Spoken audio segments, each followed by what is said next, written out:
ஆப்ஷன்னா என்னன்னு பாருங்க. திரு அமித்ஷா அவர்களுடைய ஆப்ஷன் 1 வருஷத்துக்கு முன்னாடி வந்து அலையன்ஸ் வச்சுட்டு போனார்ல.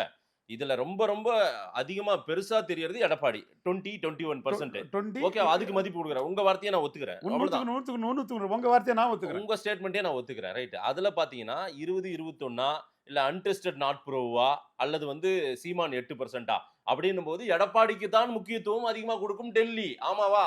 குடுத்தாச்சே மோடிக்கும் எடப்பாடி தான் குடுப்பாரு. குடுத்தாச்சே. இந்த முயற்சி எல்லாம் எடுபடாது இல்ல. நீங்க சொல்ற நிதிஷ்குமார் ஃபார்முலா எல்லாம் இங்க எதுக்கு?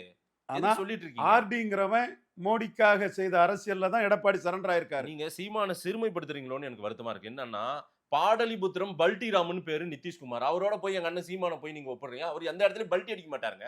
நேரா நிப்பாரு. ஆமாவா? நீங்க தானே சொல்லியிருக்கீங்க. எடப்பாடி சான்ஸ் எடுக்க முடியாதுங்கிற புள்ளியில தான் நாங்க இது ஜெயித்தோம்னு சொல்றேன் மாதேஷ். சரி. சான்ஸ் எடுக்க முடியாதுங்கிற புள்ளி ரொம்ப மிகப்பெரிய புள்ளி. விஜயகாந்த் வந்து திருமாவளவன் கூட கூட்டணியில் சேரதுக்கே விருப்பம் இல்லை. ஜாதி கட்சியோட கூட்டணி இல்லைன்னுட்டாரு. நாங்க விஜயகாந்தும் திருமாவும் சேர்ந்தா 30 வேலை ஜெயலலிதா 3வது பேருவாருன்னு சொன்னதும் ஜெயலலிதா பயந்து திருமாவளவனை கையில் எடுத்துக்கிட்டாங்க. சரி. அதே மாதிரி ஜெயலலிதாவும் விஜயகாந்தும் 2009 கூட்டணி போறதுக்கு வாய்ப்பே இல்லை. நாங்க சேர்ந்துருவாங்கன்னதும் டாக்டர் ராமதாஸை ஜெயலலிதா மடியில கட்டிட்டாரு முத்தமிழறிஞர் கலைஞர். அப்போ ராமதாஸ் காலி ஆயிட்டார் அந்த இடத்துக்குள்ள.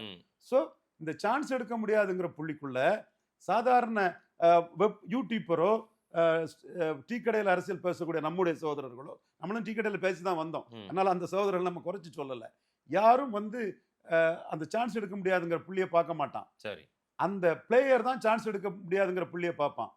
ஒரு வேளையில ரவீந்திரன் துரைசாமி முயற்சியில மோடிக்காக சீமான ப்ரொஜெக்ட் பண்ணக்கூடியது அண்ணாமலை மூலமா குருமூர்த்தி மூலமா பண்ணிட்டாப்லன்னா நம்ம 3வது இடம் 150 தொகுதிக்கு மேல போயிருவோங்கிற அச்சத்துல சான்ஸ் எடுக்க முடியாதுங்கிற புள்ளியில நாங்க பண்ண அரசியலுக்கு ஈல்டாகி எடப்பாடி பிஜேபி வந்திருக்கிறாரு.